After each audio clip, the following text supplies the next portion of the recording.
Friends, welcome back. तो friends, अभी की न्यूज है, यूक्रेन वॉर के बीच जर्मनी में होने वाली G7 की मीटिंग में मोदी के शामिल होने का सवाल।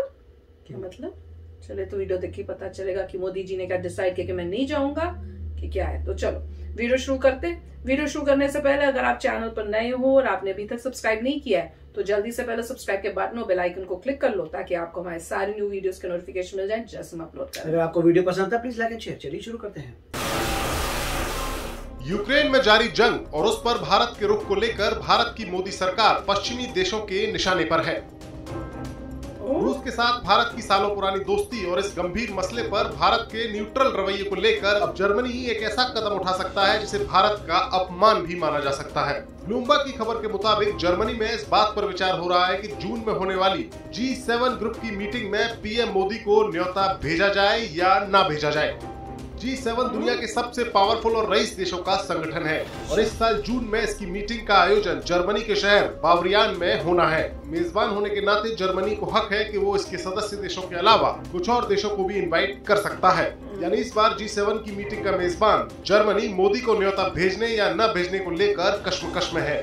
कैसे पता चला? ब्लूमबर्ग की खबर के मुताबिक जर्मनी की कश्मकश की वजह है यूक्रेन युद्ध। दरअसल G7 में शामिल 7 देश America, Britain, Germany, Italy, Canada, France और जापान इस युद्ध में रूस के खिलाफ खड़े हैं और इस मसले को लेकर लगातार रूस के प्रेसिडेंट पुतिन को घेर रहे हैं। लेकिन भारत ने अभी तक ना तो रूस की आलोचना की है और ना ही उसके खिलाफ संयुक्त राष्ट्र संघ में हुए किसी भी मतदान में हिस्सा लिया है और यही बात पश्चिमी देशों को खटक रही है।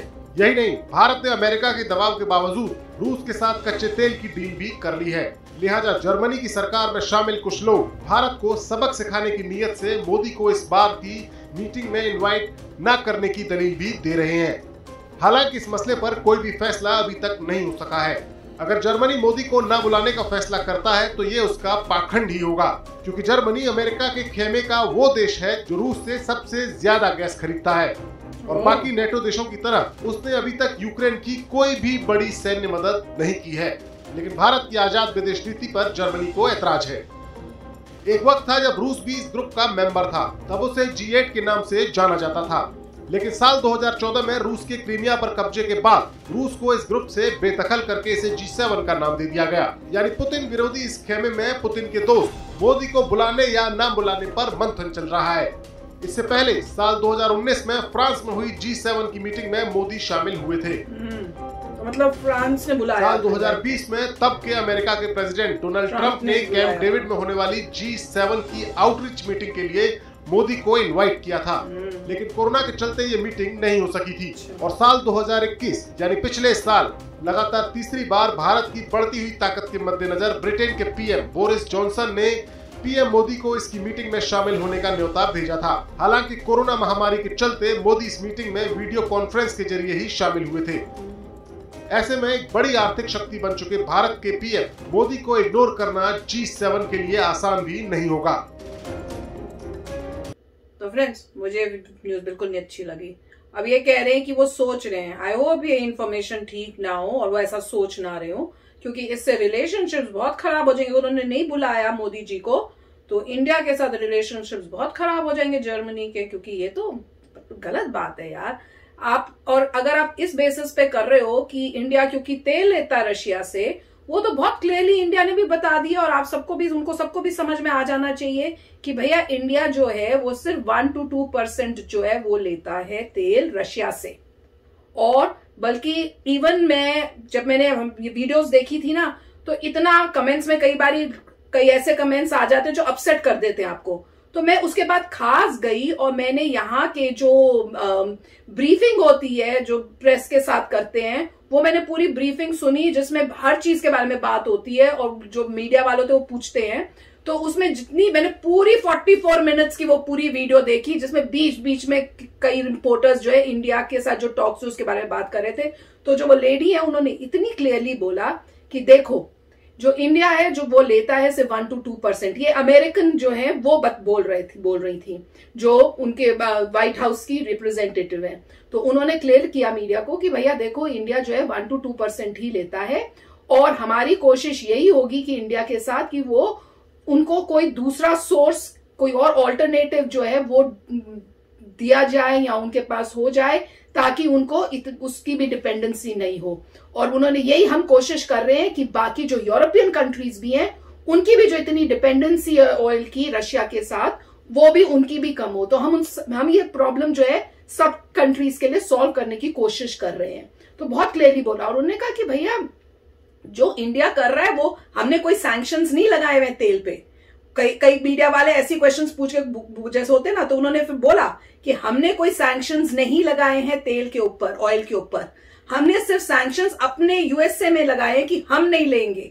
तो इसलिए कोई और दूसरी कंट्रीज अगर ले रही हैं तो वो कोई ब्रेक नहीं कर रही है सैंक्शंस को। तो बड़ा क्लियरली बोला था। तो उसको सुन के काफी हैरानी हो रही थी कि भैया तो फिर ये G7 में आप इन्वाइट नहीं कर रहे क्योंकि इंडिया ऑयल ले रहा है। और इंडिया ने खास स्टेटमेंट भी दी थी, भाई हम तो सिर्फ 1% लेते हैं, आप लोग तो दोपहर तक जितना जो लेते हो उसको सोचो कि जितना हम लेते हैं आप तो एक दिन में दोपहर तक उतना ले लेते हो।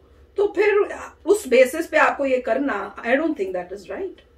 देखिए G7 का इंडिया मेंबर नहीं है, पहली बात तो ये है कि मेंबर नहीं है G7 का। पर इनवाइट जब और जो होस्ट है उसकी मर्जी है वो किसको इनवाइट करे। ठीक है, नहीं करेंगे तो हमारे रिलेशंस खराब हो जाएंगे। और पॉइंट ये है कि इंडिया न्यूट्रल है, राइट। तो इंडिया ने बोला है खुलेआम कि भाई मैं न्यूट्रल हूँ, और यूनाइटेड नेशंस में एब्सटेन किया है सारी वोटिंग में। और इंडिया ने कहीं जबरदस्त यूक्रेन मतलब रशिया को ऐसा बुरा भला नहीं कहा, सिर्फ ये कहा है कि ह्यूमैनिटेरियन एड करिए यूक्रेन को, ना अच्छा बोला है ना बुरा बोला, फाइट नहीं करनी चाहिए, मतलब जेनरिक बातें कि फाइट नहीं करनी चाहिए, वॉर नहीं करनी चाहिए, यूक्रेन की मदद करो। तो ये है, तो इंडिया न्यूट्रल है। अब न्यूट्रल होने की वजह से कुछ ना कुछ तो मतलब लोग कोशिश करेंगे कि आप पे आए, मगर उससे फर्क नहीं पड़ना चाहिए। आपको नहीं बुलाना मत बुलाइए, मगर हम तो न्यूट्रल रहेंगे इंडिया को जो, क्योंकि आपको स्ट्रेंथ दिखानी है आपको। और G7 में जितने भी लोग आ रहे हैं वो सारे अगेंस्ट है रशिया के, राइट। तो अगर इंडिया जाता है तो वो भी आउट ऑफ प्लेस फील करेगा कि आपने एक न्यूट्रल पार्टी को बुला दिया। आप सबके सब वो हैं जो रशिया के अगेंस्ट हैं। और क्या इंडिया जाना चाहेगा, वो भी क्वेश्चन है। क्या हम जाना चाहते हैं, जबकि हम न्यूट्रल हैं, मगर वो सब वो लोग हैं जो रशिया के अगेंस्ट हैं। उसके बाद जो है जर्मनी ने हेल्प की है यूक्रेन की, उन्होंने कुछ एड भी दी है यूक्रेन को, और बड़े सारे वेपन्स भी दिए हैं जो एंटी टैंक वाले हैं, जो कंधे पे लगा के आप फायर करके टैंकों को उड़ा सकते हैं। वो काफी वेपन्स जर्मनी ने भी दिए हैं। उसके बाद आपने ये भी देखा होगा जर्मनी ने सडनली अपना जो डिफेंस बजट है डबल कर दिया है। तो जब जर्मनी को दिखा कितनी प्रॉब्लम्स आ रही है रशिया से, तो क्या किया, डबल कर दिया अपना डिफेंस बजट, यूक्रेन की हेल्प भी की है। अब इसमें मुझे कोई प्रॉब्लम नहीं नजर आती, वो लोग अपने हिसाब से जो एक्शन इन्हें लेंगे, मगर जो कंट्री स्ट्रांग है उसने अपना मन बना लिया कि हम न्यूट्रल हैं, तो न्यूट्रल ही रहेगी, किसी के दबाव में नहीं आना। तुम्हें बुलाना है बुलाओ, नहीं बुलाना उससे ये सब, इससे ये सॉफ्ट बातें होती है, उससे फर्क नहीं पड़ेगा। ऐसा नहीं होगा कि जर्मनी आपसे कोई कॉन्ट्रैक्ट तोड़ देगा। जहां पैसे की बात आएगी वहां कुछ नहीं होगा, सिर्फ ये होगा कि आपको इनवाइट नहीं किया, दैट्स ओके, क्योंकि हम न्यूट्रल हैं। और आपका फोरम वो है जिसमें आप रशिया के अगेंस्ट हैं, इंडिया न्यूट्रल, तो ठीक है, नहीं बुलाया तो कोई बात नहीं। मगर मेरे दिल को तो बुरा लगा। मगर जहां तक पैसे की बात है वहां कोई टस से मस नहीं होगा, क्योंकि पैसे वाली बात अलग होती है और ये सॉफ्ट बातें दूसरी होती है। तो अच्छा वीडियो था। यस फ्रेंड्स, तो चलो आप भी शेयर करना अपने थॉट्स। चलते हैं, मिलेंगे नेक्स्ट वीडियो में बहुत ही जल्द। Till then take care and bye bye. तो अगर आप मेरे इस चैनल पे नए हो तो जल्दी से सब्सक्राइब के बटन को हिट करो और बेल आइकन को क्लिक करो, ताकि आपको मेरा जब नया वीडियो मैं लगाऊं आपको उसके बारे में जल्दी से पता चल जाए।